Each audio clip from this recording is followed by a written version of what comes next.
jokudu.com.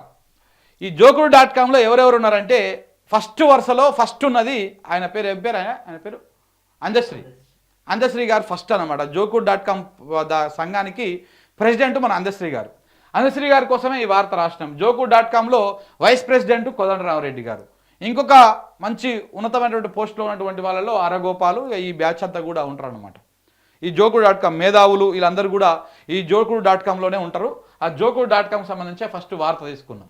jokudu.com పెరిగిపోతున్న రేవంత్ భజన రాయుళ్ళు, పొగడ్త రాయుళ్ళుగా మేధావులు, నజరాన మోజులో కవులు, పదవుల వలలో తెలంగాణవాదులు కాదు నాయన, ఇలా సంబంధించినటువంటి బ్యాచ్. బేరసారాల్లో ప్రశ్నించే గొంతులు, పదవులతో పెదవులకు తాళాలు, వ్యక్తిగత భజనలో మునుగుతున్న మేధావులు, ఆ వర్గానికి పట్టని ప్రజల కష్టాలు. రాష్ట్రంలో ఒకప్పుడు మేధావి వర్గం, కవులు, కళాకారులు, ఉద్యమకారులు ఉంటే ఇప్పుడు మాత్రం జోకుడు రాయిళ్ళు, భజన బృందాలు తయారైన విమర్శలు వస్తూ ఉన్నాయి. గతంలో కవులుగా ప్రజల బాధలు మాటల రూపంలో చెప్పేవాళ్ళు కానీ కొంతకాలంగా భజన రాయిళ్ళుగా మారిపోయారన్న ఆరోపణలు వస్తూ ఉన్నాయి. ఇటీవల ఓ కవి చేసిన వ్యక్తి గత భజనల గుప్పిట్లో నవ్వుల పాలైంది. ఆ వ్యక్తి ఎవరో కాదు, మన భజన సంఘానికి ఈ jokudu.com అనేటువంటి ఈ అభిమాన సంఘానికి అధ్యక్షుడిగా ఉన్నటువంటి మన అందశ్రీ గారే దాంట్లో మొదటి వరుసలో ఉంటారు. ఏమని మాట్లాడిండో ఒకసారి చూడండి. నిన్ననే నేను చెప్పాలి దీని గురించి, నిన్న సాధ్యం కాలే. ఎంత జోకుడు ఈ జోకుడు తలగవాడ. ఏమయ్యా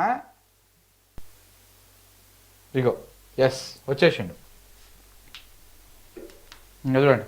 అన్నిటికంటే చిన్న వస్తువు చెప్పాలనో లేదో నాకు తెలియదు. చెప్పు. వర్షాలు ఎంత బీభత్సాలను సృష్టిస్తున్నాయో మనం చూస్తూనే ఉన్నాం కదా. నిన్న స్లాబ్ వేయడానికి వర్షము కమ్ముకొచ్చి కారుమేపం స్లాబ్ ఆగేటట్టున్నది సార్. నేను మీ దర్శనంలో నేనేమడగలేదు, ఒక్కరోజు వర్షాన్ని పడనుండకుండా చేయగలరా సారంటే ఒక్క సుక్క కూడా వర్షం పడలే. నిన్న కాక మొన్న ఏమి చెబుతారు. అందుకోసం అందరికంటే ఆయన కోసం శ్రీరాముకు తెలుస్తుంది, మన శ్రీనివాసరాజుకు తెలుస్తుంది. అక్కడ మృత్యుకోరల నుంచి బయటపడ్డ ఇది వాళ్ళ గురువు గురించి చెప్పిందిలే మాట కృతజ్ఞత చెప్తాను సార్. ఇప్పుడు నేను 10 నెలలు 10 సంవత్సరాలు నిద్రాహారాలు మాని నిజంగా నా తెలంగాణ మా అమ్మ ఒకరి చేతికి నేపథ్యంగా కట్టుబడున్నా నేపథ్యం ఎప్పుడు విముక్తం కలుగుతుందా అని కలగన్నప్పుడు నాకు రేవంత్ ఒక్కడే కనబడ్డాడు. కనబడ్డ తడువుగా ఎన్ని విస్ఫోటనాలు సార్. ఆ పని నేను ఒక మనవి చేస్తాను సార్. ఎందుకంటే బరువైన మాటలు ఒళ్ళంతా వణుకుతుంది నాకు. నిజంగా ముఖ్యమంత్రి హోదా నుంచి చూసినప్పుడు ఈ సభ చాలా చిన్న సభని అనుకుంటాను.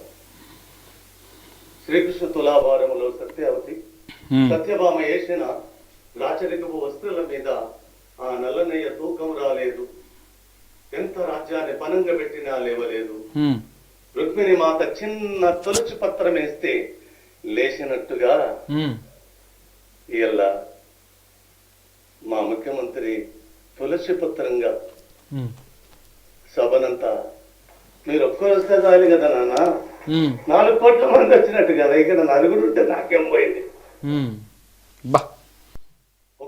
ఏం జోకుడు సార్ ఇది. రేవంత్ రెడ్డి గారంట తులసి పత్రం అంట. రేవంత్ రెడ్డి గారంట ఆయన ఒక్కడొస్తే 4 కోట్ల మంది తెలంగాణ ప్రజలు వచ్చినట్టే అంట. ఎందుకంటే ఆయన బాగా పోరాటం చేసే తెలంగాణ గురించి ఓ ఆమర నిరాహార దీక్ష చేసే, తెలంగాణ గురించి దేశంలో ఉన్నటువంటి రాజకీయ పార్టీలు అన్నింటినీ ఒప్పించే, తెలంగాణ కోసం తెలంగాణ కష్టాలు తెలిసినటువంటి వ్యక్తి ఆయే. అందుకే ఆయన వస్తే 4 కోట్ల మంది ప్రజలు వచ్చినట్టు.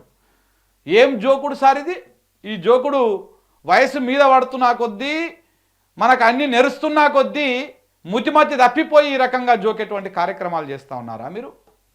I'm sorry to say. ఇవన్నీ మిమ్మల్ని అంటున్నందుకు మాకు బాధ అనిపిస్తుంది. మీ మాటలు తెలంగాణ ఉద్యమాన్ని ఆ రోజు బలపరిచినాయి, ఉర్రూతలు ఊహించినాయి.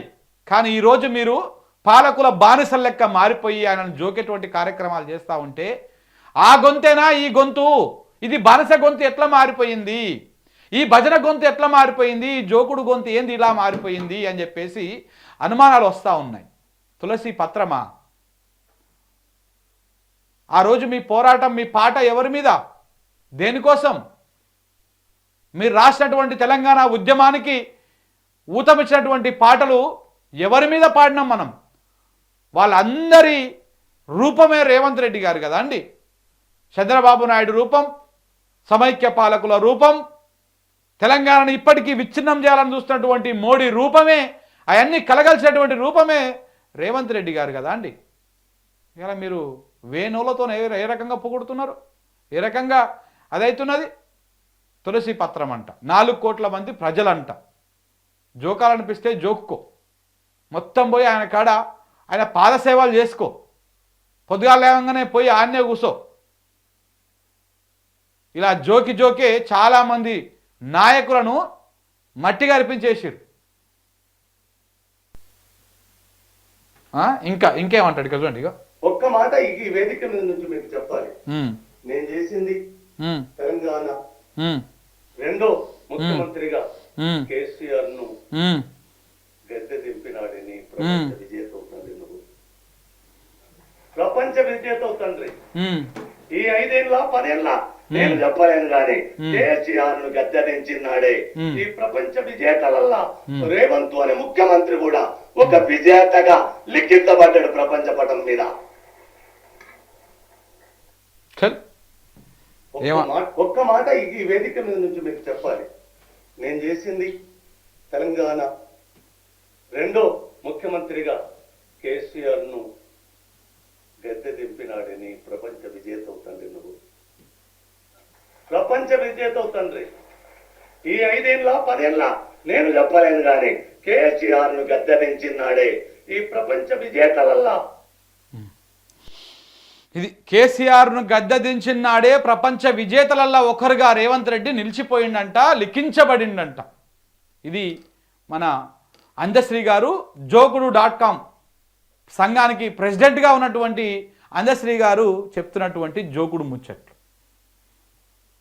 తెలంగాణ ప్రజలారా, నల్లయ్యేది తెల్లయ్యేది, ఎవడు స్వార్థపరుడు, ఎవడు తెలంగాణ పరుడు, తెలంగాణ ఆకాంక్షల కోసం, తెలంగాణ కోసం కొట్లాడుతున్నటువంటి వాళ్ళు ఎవరు అనేది మనం అర్థం చేసుకోవాల్సినటువంటి సమయము అది ఆసన్నమైంది. సో కాబట్టి తెలంగాణ సమాజం ఇప్పటికైనా గ్రహించాలి. వీళ్ళు ఇన్ని రోజులు కేసీఆర్ అధికారంలో ఉన్నప్పుడు కాళేశ్వరం మీద కూసినటువంటి కూతలు, రాసినటువంటి రాతలు, మాట్లాడినటువంటి మాటలు అన్నీ కూడా కేసీఆర్ మీద ఉన్నటువంటి వ్యక్తిగత కోపము, వ్యక్తిగత ఈర్ష వల్లనే ఇన్ని రోజులన్నీ కూడా ప్రజా సమస్యలని, ఆ సమస్యలని, ఈ సమస్యలని ముసుకేసుకొని అప్పుడు అందశ్రీ అనేటువంటి వ్యక్తి ఆ రోజు మాటలు మాట్లాడి పాటలు పాడినటువంటి వ్యక్తి ఇప్పుడు ఆ అందశ్రీ ఇప్పుడు ఒక అధ్యశ్రీగా మారిపోయి రేవంత్ రెడ్డి గారి జోకుడు కార్యక్రమానికి, రేవంత్ రెడ్డి గారి భజన కార్యక్రమానికి ప్రెసిడెంట్ నౌకరిగా వ్యవహరిస్తున్నటువంటి పరిస్థితి మనం చూస్తూ ఉన్నాం. ఇదే అందశ్రీ గారు, ఇదే గౌరవనీయులైనటువంటి అందశ్రీ గారు జోకుడు.com ప్రెసిడెంట్ గారు గతంలో కాళేశ్వరం గురించి ఏం మాట్లాడారో ఒక్కసారి ఇక్కడ వినండి మిత్రులారా. ప్రవాహంతో నడిచిన తారకాలు సామాన్యంగానే ఉంటాయి. మీరు చూడండి, ఈ బాటల్లో నింపిన నీళ్లు మన తల మీద పోసుకుంటే మన కాళ్ళ కిందికి రావడానికి ఒక్క పైసా ఖర్చు కూడా కాదు. అదే మన కాళ్ళ కింద నీళ్లు ఈ బాటలు నింపితే ఈ తెలంగాణనంతా తాకట్టు పెట్టిన ఈ బాటలు నిండదు. 6 ప్రాజెక్టులు గట్టు ప్రవాహంతో నడిచిన ముతిమతి తప్పినాక మీ మతి కూడా గిట్ల అవుతుంది. ముతిమతి తప్పినాక ఏజ్ మీద పడ్డాక మన జ్ఞానం కూడా నశిస్తుంది. మనం గతం మర్చిపోతాం, జ్ఞానాన్ని సంపేసుకుంటాం, లేకపోతే ఈర్ష్యని నింపుకుంటాం. గట్లనే ఉన్నాయి మీ మాటలు. ఆ రోజు కాళేశ్వరం ప్రాజెక్టు గురించి ఈ మహానుభావుడు, ఈ జోకుడు.com ప్రెసిడెంట్ గారు అందశ్రీ గారు మాట్లాడినటువంటి మాటలు ఇవన్నీ కూడా ఆ రోజు సమాజాన్ని రెచ్చగొట్టినటువంటి మాటలు ఇవి కూడా. ఇవన్నీ ఎవరి కోసం? రేవంత్ రెడ్డిని ముఖ్యమంత్రి చేయడం కోసం ఆయన చేతిలో తెలంగాణను పెట్టడం కోసం ఇలా కాళేశ్వరం మీద విషం జిమ్మినటువంటి ఈ వ్యక్తి ఇవాళ ఆయనను జోక్తా ఉన్నాడు. మరి అందశ్రీ గారు అదే రేవంత్ రెడ్డి గారికి చెప్పపోయిరండి, ఈ బాటిల్లో నీళ్లు ఈడ పోస్తే కిందికి పోతాయి, ₹1 ఖర్చు కాదు, కింది నుంచి పైకి తీసుకొస్తే ఖర్చు అవుతుంది అని. మరి ఎల్లంపల్లి నుంచి నందిమేడారం పంపులు ఎందుకు ఆన్ చేసిండో అడగపోయినావు అందశ్రీ గారు? అది కరెంటు బిల్లు వస్తుంది కదా, అది కూడా ఎత్తిపోయడమే కదా. నందిమేడారం నుంచి అక్కడి నుంచి మళ్ళా లక్ష్మీపూర్ పంపులు ఎందుకు ఆన్ చేసిరో అడగకపోయినావు? మిడ్ మానేరు ఎందుకు నింపుతున్నారో అడగకపోయినావు? 148 మీటర్ల ఎఫ్ఆర్ఎల్లో ఉన్నటువంటి మెల్లంపల్లి నుంచి 225 మీటర్ల ఎత్తులో ఉన్నటువంటి మిడ్ మానేరుని మోటార్లు ఆన్ చేయకుండా మరి అక్కడి నుంచి ఇక్కడికి దీన్ని తీసుకురావాలి, కానీ ఇక్కడి నుంచి అక్కడికని తీసుకుపోతున్నారు. రేవంత్ రెడ్డి, నువ్వు ప్రపంచ విజేతల్లో ఒకటివైతివి, మరి ఎందుకు ఇట్లా తీసుకుపోతున్నావు? కేసీఆర్ గదే చేసిండు, నువ్వు గదే చేస్తే ఎట్లా? నీళ్లు ఎత్తుకపోకూడదు, పైనుంచి కిందికి రావాలి కానీ కింద నుంచి పైకోకూడదు అని చెప్పేసినట్టు ఆ రోజు నీతులు వల్లించినటువంటి అద్దశ్రీ గారు మరి అలా రేవంత్ రెడ్డిని ఎందుకో మాట్లాడతలేవు? తెలంగాణలో పంపులు లేకుండా, తెలంగాణలో ఎత్తిపోతలు లేకుండా ఎక్కడి నుంచి నీళ్ళు వస్తాయో చెప్తలేవు. గ్రావిటీ ద్వారా వచ్చేటువంటి కెనాళ్ళు ఎన్ని ఉన్నాయో చెప్తలేవు. ఏం తెలివి, ఏం నాలెడ్జ్ మీది? మీరంతా ఎవరి కోసం పనిచేసారు ఇన్ని రోజులు, ఇప్పుడు ఎవరి కోసం పనిచేస్తూ ఉన్నారు? ఎవరికి అద్దె మైకులు లెక్క మారి జోకుతా ఉన్నారు? ఈ జోకుడు దేనికోసము? వాళ్ళు ఇచ్చేటువంటి నజరానా కోసమా? 1-2 కోట్ల రూపాయల కోసమా? తెలంగాణ ప్రయోజనాలను, తెలంగాణ ప్రజల జీవితాలను పరంగా పెట్టేటిది మీరా? మేధావులు మీరా? కవులు? సిగ్గనిపిస్తుంది తెలంగాణ సమాజానికి, సిగ్గనిపిస్తుంది సార్. మీరు మాట్లాడుతూ ఉంటే చాలా సిగ్గనిపిస్తుంది. మీలాంటి వాళ్ళని నిజంగానే నాడు కేసీఆర్ ఎందుకు దూరం పెట్టిండో ఇవాళ అర్థమవుతా ఉన్నది. మీలాంటి వాళ్ళు దూరం పెట్టాల్సినటువంటి అవసరం ఉన్నది, పెట్టాల్సిందే కూడా. ఇవాళ జోకుడు బ్యాచ్ అంతా జోకుడు లెక్క తయారైపోయి ఈ రకంగా జోకే కార్యక్రమాలు ముంగల పెట్టుకున్నారు. అది మనకు డబ్బులు వచ్చేస్తే అయిపోయా. మనకు డబ్బులు వచ్చేస్తే ఏం మాట్లాడాం మనం? మనకు కావాల్సినటువంటి గుర్తింపిస్తే ఏం మాట్లాడాం? ఇవాళ ఎక్కడ వేరు మేధావులు అందరూ Joku.comలో పోస్టుల కోసం పాటు పడతా ఉన్నారు. Joku.comలో నాకు ప్రెసిడెంట్ పదవి కావాలని చెప్పేసి ఈయనకంటే ఎక్కువ జోకే కార్యక్రమాన్ని కోదండరామరెడ్డి చేస్తే ఆయన పదవే వీకింది. ఎమ్మెల్సీ పదవి పోయింది, నువ్వు జోకుడులో వేసుకోపో, ఎమ్మెల్సీ పదవి నీకు అవసరం లేదని చెప్పేసి సుప్రీంకోర్టు చంపల మీకెళ్ళి 2-3 వేసేసి అల్లకు నూకేసింది. సో కాబట్టి తెలంగాణ సమాజము ఈ గడ్డకు విజయమే తెలుసు. ఇవాళ చెప్పుకున్నాం కదా, సర్దార్ సర్వాయి పాపన్న గౌడ్ వాళ్ళ వంశం ఇది. ఆ పోరాట పటిమ, ఆ పోరు, ఆయన విత్తటువంటి పోరు విత్తనాలు ఉన్నటువంటి గడ్డ ఇది. ఈ గడ్డలో మీలాంటి బానిసలు ఉన్నందుకు సిగ్గుపడుతున్నది. జోకండి రేవంత్ రెడ్డి గారిని. ఏం చేసిండు సార్ రేవంత్ రెడ్డి? తెలంగాణ ప్రజల దగ్గరికి పోదామా? పోనీ మీ ఊర్లోనే ఇవాళ నువ్వు స్లాబ్ వేస్తుంటే వాన ఆపిండు కదా మీ గురువు గారి దాంతో, మీ ఊర్లకే పోయి మైకు పెడదామా? రేవంత్ రెడ్డి గారి పరిపాలన ఏ రకంగా ఉందమ్మా, అమ్మలక్కలు చెప్పండి అని చెప్తే నీకు ఆయనకు అందరికి కలిపి అక్షంతల కార్యక్రమాలు వేస్తారు. జనం అక్షంత కార్యక్రమాలు వేస్తారు. ఎటువేరీలంతా కోదండరామరెడ్డి, ఆకునూరు మురళి, కంచె ఐలయ్య, ప్రొఫెసర్ అరగోపాల్, ప్రొఫెసర్ నాగేశ్వర్, అద్దశ్రీ వీళ్ళంతా జోకుడు కుట్రల జాతకాలు తెలుసు కాబట్టే ఇలా దుకాణాలన్నీ పక్కకు పోయినాయి. కంచె ఐలయ్య కూడా మాట్లాడాడు. ఏడ మాట్లాడాడు? కంచె ఐలయ్య మాట్లాడు, ప్రొఫెసర్ అరగోపాల్ గారు మాట్లాడరు. కానీ మొన్న అరగోపాల్ గారు కాళేశ్వరం మీద కమిషన్ ఫైనల్ రిపోర్ట్ ఇవ్వగానే వచ్చేస్తాడు జూమ్లకి, V6లకి వచ్చేసి చెప్తా ఉంటాడు. ఎందుకు సార్ ఇంత విషయం నింపుకున్నారు మీరు? దేనికి నింపుకున్నారు ఇట్లా? మీ కాలం అయిపోయింది, మీ ముచ్చట అయిపోయింది, మీ ఒడిచిపోయింది కథ. వీరిదైనా మీదైనా మీ ముచ్చట ఒడిచిపోయింది. తెలంగాణ భవిష్యత్తు మాది కదా, మాకంటే ఇంకా ముందు తరాలది కదా, ఎందుకు వాళ్ళ భవిష్యత్తును ఆగం చేస్తూ ఉన్నారు? మీరు చరిత్రలో లెక్కించబడ్డారు, మంచిగానో చెడుగానో మీకు కావలసినటువంటి విధంగా చరిత్రలో లెక్కించబడ్డారు. ఎందుకు తెలంగాణ సమాజాన్ని మీరు, భవిష్యత్తు తరాన్ని మీరు ఎందుకు ఆగం చేస్తూ ఉన్నారు? దేనికోసం ఆగం చేస్తూ ఉన్నారు? ఆలోచించాల్సినటువంటి అవసరం అనిపిస్తుంది.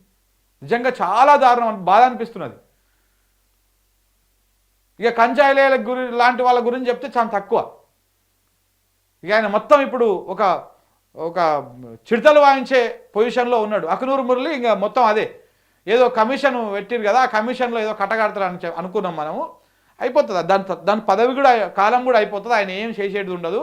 ఆయన పదవి అయిపోయిన తర్వాత మనం మాట్లాడదాం, చీర సింతకు గడదాం, బట్టలు ఇప్పి కూర్చోబెడదాం. ఇక్కడ ఈ రకంగా భజన రాయిలు తయారైపోయి ఆ రోజు విషం నింపిండిన. గతంలో కేసీఆర్ ప్రభుత్వం ప్రారంభించిన ఎత్తిపోతల ప్రాజెక్టు శుద్ధదండుగా నీళ్లు గ్రావిటీ ద్వారా మాత్రమే పారాలి అని తేల్చిన, అన్ని సబ్జెక్టులు తెలిసిన మేధావులు మరి రేవంత్ రెడ్డి మొన్న పునాది రాయేసిన నారాయణపేట కొడంగల్ ఎత్తిపోతల గురించి ఎందుకు మాట్లాడతలేడు?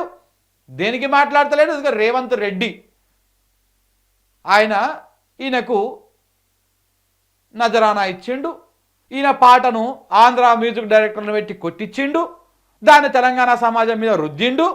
ఈయనకు సమ్మగా అనిపించింది. ఆ రోజు ఆనంద బాష్పాలు రాల్చిండు. ఈరోజు జోకుడు.comలో ప్రెసిడెంట్ పోస్ట్ తీసుకొని జోక్తనే ఉన్నాడు. ఒకటే మీ జోకుడు అల్గవాడ. నెక్స్ట్ జోకుడు.comలో ఇంకొక వ్యక్తి కోదండరామరెడ్డి గారు. కోదండరామరెడ్డి గారికి నిరుద్యోగులు అప్పుడు కనపడరు, ఇప్పుడు కనపడరు. అప్పుడు ప్రజలు కనపడరు, ఇప్పుడు కనపడరు. అప్పుడు రైతుల కష్టాలు కనపడ్డాయి, ఇప్పుడు అసలే కనపడతలేవు. అసలు రైతులే లేరు తెలంగాణలో. మొత్తం రేవంత్ రెడ్డి అభిమానులే ఉన్నారు. రైతుల కష్టాలే లేవు తెలంగాణలో. కోదండరామరెడ్డి గారు కనపడతలేవు ఇవన్నీ.